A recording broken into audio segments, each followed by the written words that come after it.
These are my people, the Somalis. We are unique in Africa because we are one nation, united by one language, one culture, and one religion, Islam. We are known as the Irish of Africa because we have always been ready to fight the colonial powers who have divided our nation and denied us our wish for an independent Somali state.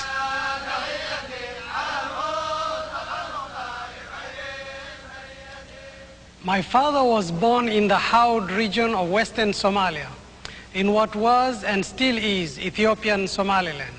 He was a Somali. My name is Hussein Mohammed Adam. I was born in Arusha, northern Tanzania, and I am a Somali.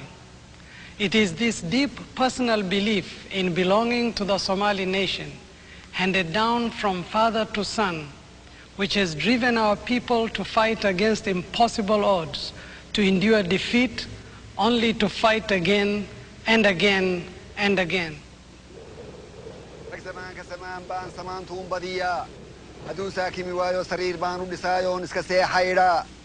هدي وساكي موايا عانيه هش الزوبان صدح قور ولسايون كسريقة إيدا هدو ساكي موايا سمركي ركت جوجية سوقبان وقلا هدو ساكي موايا سيدي عدميت بان سلسي سبقا وقوبتشا هدي وساكي موايا نقبر سورة وناكسن بان سورة وقرهرا هدي وساكي موايا حولقوني وصوفية صددان كلها هدو ساكي موايا نسيد وموت إيا صلان تنبدية هدي وساكي موايا صلاة دان للبا حمر سول المدو يسلين كان عسكدا سلوب هوتا كجوكتو أيان صررتا كنفتا مركاسو سلي مايو إيقو ساكن نقضا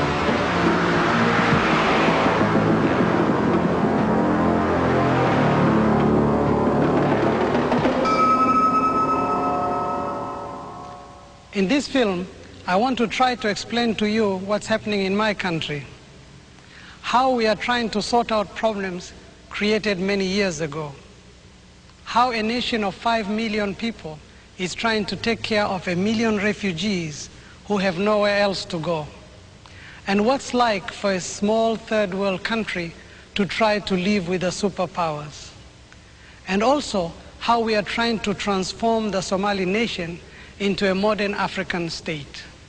Because this film is a personal viewpoint, I would like to share with you my own hopes for my country's future and that of the Horn of Africa.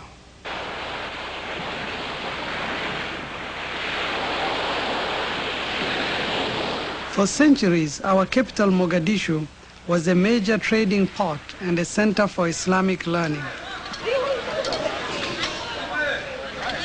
But it has known domination by both the Italian and British empires. We have learned to live with their symbols of past triumph, but we have yet to find a way to live with the last empire in Africa, the Ethiopian.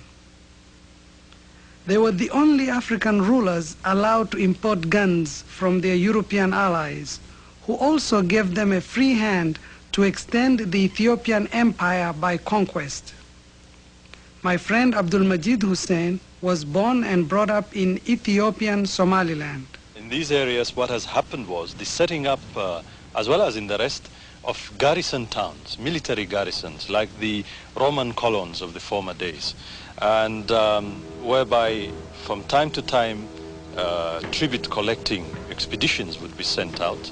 And in the Somali areas, this would mean the looting of cattle and camels and any other herds that they had. In the case of the other settled agriculturalists, this would be tribute collected in the form of grain, and in some areas, in fact, tribute collected in the form of slaves.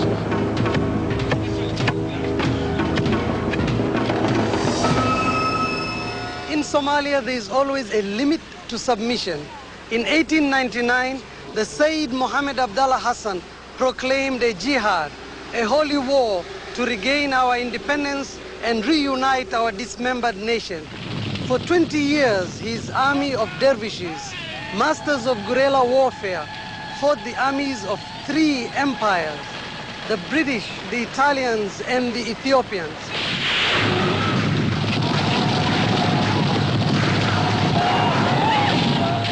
His final defeat made military history when the Royal Air Force carried out their first aerial bombardment of his fortress at Taleh, and our dream of an independent Somali nation lay in ruins. The man who has written the history of Somalia is Professor I.M. Lewis. Well, modern Somali nationalism really got going immediately after the Second World War, when the whole area, the whole of the Horn of Africa virtually, was under British military administration. The Somalis as a people have consistently sought to form a state based on the principle of self-determination applied to them, i.e. on the principle of, in effect, Somali self-determination. And, of course, while the British were administering the area, the British Foreign Secretary of the day, Ernest Bevin, in 1946, launched his famous plan to create a state on the basis of Somali nationhood, and that this should be probably a United Nations Trust territory administered by Britain. The proposals were opposed by America, which was being lobbied strongly by Ethiopia, and which had interests in establishing military facilities, American military facilities, in Ethiopia. Once the Ethiopian area, what is ethnically Western Somalia, was finally surrendered to the Ethiopians by the British, this created a very lively nationalist movement in the British Somaliland Protectorate. And these two movements, the one in the north and the one in the south, associated with the Somali Youth League, got together and sought to form a unitary state at independence in 1960, which of course is what happened. Africa, Africa, Africa, Africa, Africa.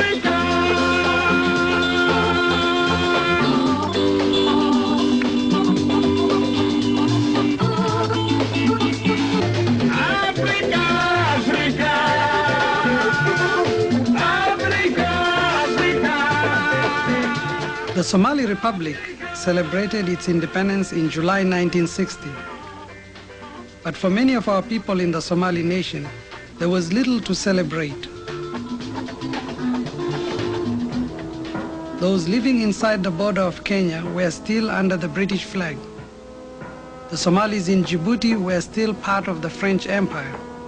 And of course, Western Somaliland was still an Ethiopian colony ruled by Emperor Haile Selassie. The frustration at not being allowed to join our independent Somali Republic caused renewed struggles throughout the rest of the Somali nation. My friend Abdul Majid Hussein was part of that struggle. And that had its also counterparts with a lot of people that is Somalis in Ethiopian Somaliland or Western Somaliland, also wanting at least some form of autonomy, or if not, also wanting to join the Somali Republic. This was put down by force, and many Somalis, for the first time in large numbers, moved or went into exile into the Somali Republic. Our brothers from Ethiopian Somaliland were warmly welcomed into our new republic. Many were highly qualified people who had been prevented from working in their chosen profession simply because they were Somali. Almost as soon as they arrived, the exiles began to put pressure on the Somali government to help them liberate their homeland. People don't simply just rise up and say we are going to secede from these people for nothing. They would do so if they don't have equality, if they are oppressed, if they are continuously faced with injustice.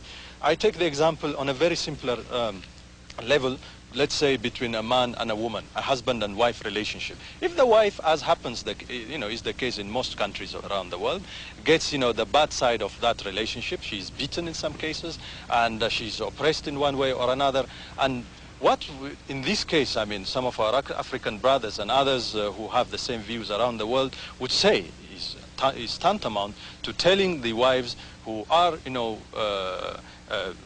let's say, beaten up by, their husbands, that they should tolerate this, that family union should stay at all costs, and that they shouldn't have the right to divorce.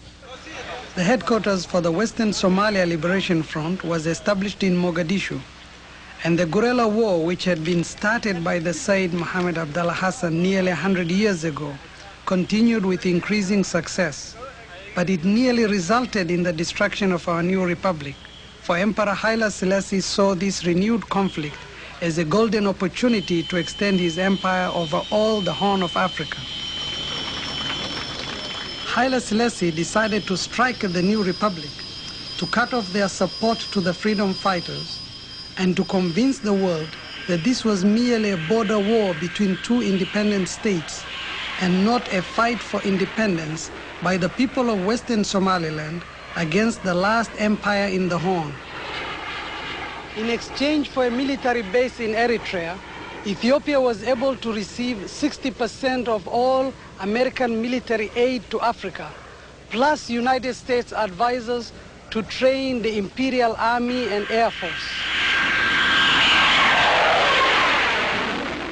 The war along our borders in 1964 was short but brutal. Somalia was defended by its police force, which contained the battle against vastly superior forces. But as the Said Mohammed Abdallah Hassan discovered, bravery alone is not enough against superior military technology.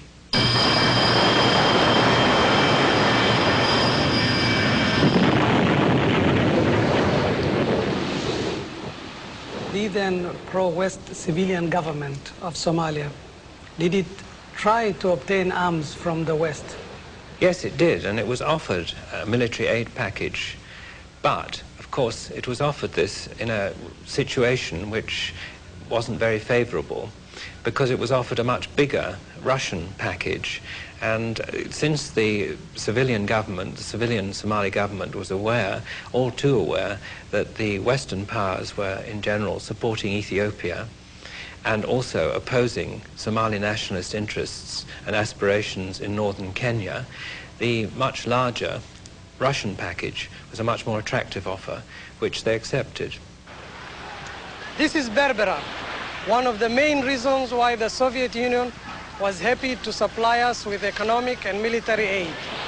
It gave them access to the Red Sea and the Indian Ocean, and most importantly, to what is considered the most strategic supply route for the West.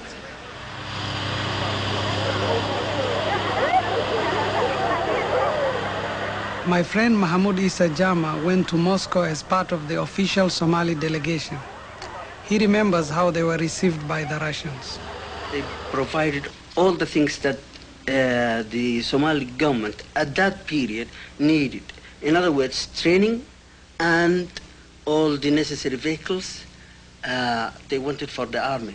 Was it easier to negotiate with them? Most of us were educated in the West, you see, and it was completely new to us to negotiate with the Russians. The Russian attitude is an aggressive attitude, you see. It's a sort of, you must accept. And this is an attitude that we never get used to it. When it comes to question of negotiating, say, a trade or a commercial agreement, they don't give any concessionary thing whatsoever, not one iota. I mean, we were buying, for instance, petroleum from them, and we always had to buy from them not on concessionary terms, but on the prevailing international prices. At the same time, once they see that the country is not in a position to pay, they were always more than willing to reschedule those debts and postpone the payment of these things. Up to the present time, some of the loans and credits which we contracted from the Soviet Union way back in 1960 and 61, we have not yet effected their repayment period. By the 70s, Somalia was recognized as having one of the best armies in Africa. Across the border, Emperor Haile Selassie had been overthrown, and the new Ethiopian military regime led by Colonel Mengistu was fighting desperately to keep the old empire intact. They were at war with the Tigrayans, the Oromos, the Eritreans, and with our brothers in the Western Somalia Liberation Front, who by now had won control over much of their homeland. Many of the senior officers and soldiers in our army were in fact from Western Somaliland, and they were eager to resume battle against the last empire in Africa. By September of 1977, they had combined forces with the Western Somalia Liberation Front, and at first the old dream of liberating what many consider to be the heartland of the Somali nation looked like coming true. But the Soviets who had trained our army had their own strategic plans for replacing the Americans in Ethiopia. They began by airlifting $2 billion of military aid to the new regime, then gave up all pretense of neutrality, and with 15,000 Cuban troops, masterminded the Ethiopian counteroffensive against the Somali forces, who never stood a chance. That Soviet switch created a new army for Somalia. Well over 1 million men, women and children, who having barely survived the terrors of a modern war with its tanks and jet planes, came to us in the Somali Democratic Republic for shelter, relying on the nomadic traditions of hospitality.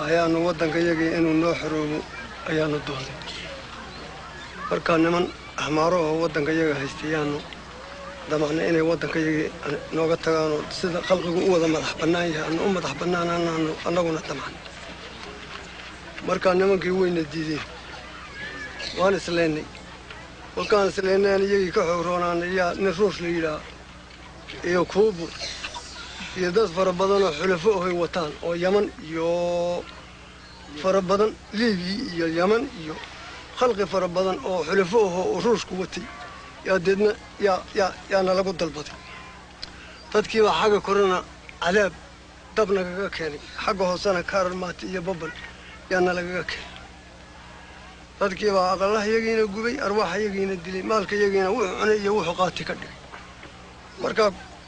markaa kolkii aanu saa u dhimanay baa deed yaan deed soo carray.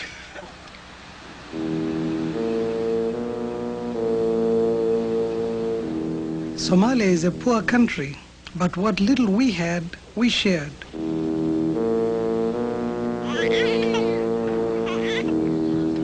By 1980, 1 person in 4 in our country was a refugee. We didn't have anything like the resources or the trained people needed to cope with such a tidal wave of human misery. waxaa kaloo inoo haray waxa weeye polio markaasi talaalka weydikii sameynayay haddii isleeyahay markay aad talaalayseen. Hussein Samatar worked in Britain for many years, training nurses for their national health service. ayaynu talaalayna saddex dhibcood baa afka loogu shubaa markaasi imise wareeg. He returned to Somalia to help launch our new health program. But so desperate was the situation that he was sent to work in the refugee camps.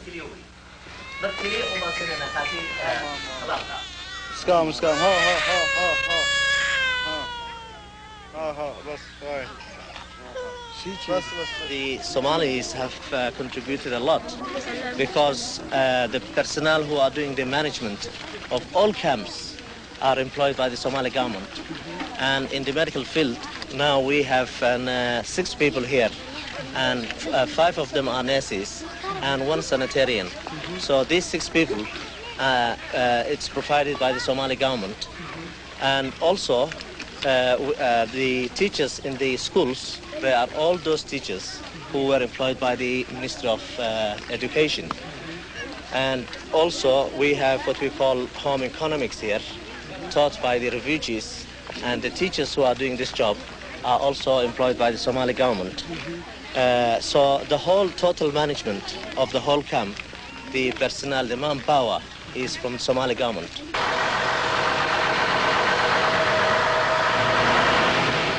The The refugees in our country survive mainly on the generosity of the world aid agencies. Somalia is making its contribution by taking over the administration. This means that many of the social programs planned for our own people have had to be postponed, another casualty of the conflict. But at the moment, everyone's priority is the refugees. I have no idea how long the refugee problem is going to exist in Somalia, but we are prepared to stay here to help deliver to the refugees the food that is brought in here by international donors. I do believe that international donors will be much more receptive to continuing to provide food for the refugees if they saw that it was going into some sort of development effort. And therefore, I would very much like to see free food discontinued and made available through Food for Work, that there be some sort of an employment scheme offered to the refugees. And the feedback I get from the chairman of the National Refugee Commission and other Somalis in responsible positions that they feel that the refugees would be very responsive to such a program. And now it's just a matter of trying to work out the mechanics.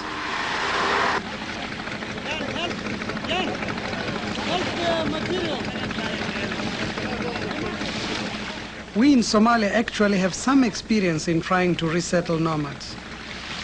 These men once roamed throughout the Somali nation with their herds of camels. The drought of '74 made them victims, and our government, wanting to give them a chance at a new life, tried to make them fishermen. But we have also discovered you can't turn a nomadic herdsman into a fisherman overnight. They still haven't received the proper training in either fishing or the mechanics of the boats. There was a certain lack of planning, partly because it was done in a very short time. This idea came out as a consequence of the drought.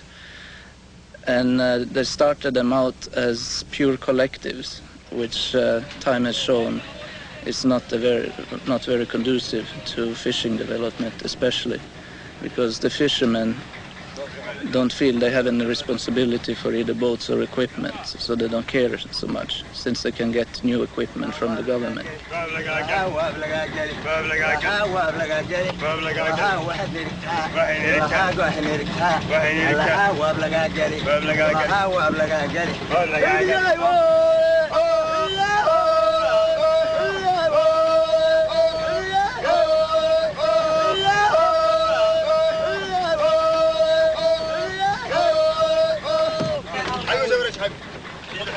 Somalia is blessed with one of the longest coastlines in Africa, and the waters of the Indian Ocean and Red Sea could provide many of our people with a new independent way of life. All the settlements are still completely dependent on food rations, partly from the government, but mostly through the UN World Food Program.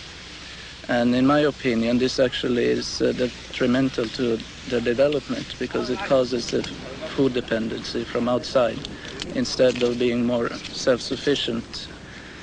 They're starting to sell the boats to the fishermen, giving them more responsibility. And it seems also in the long run they're going to cut down on the rations, so this dependency will gradually decrease. I think in the long run this might cause some flights away from the settlements.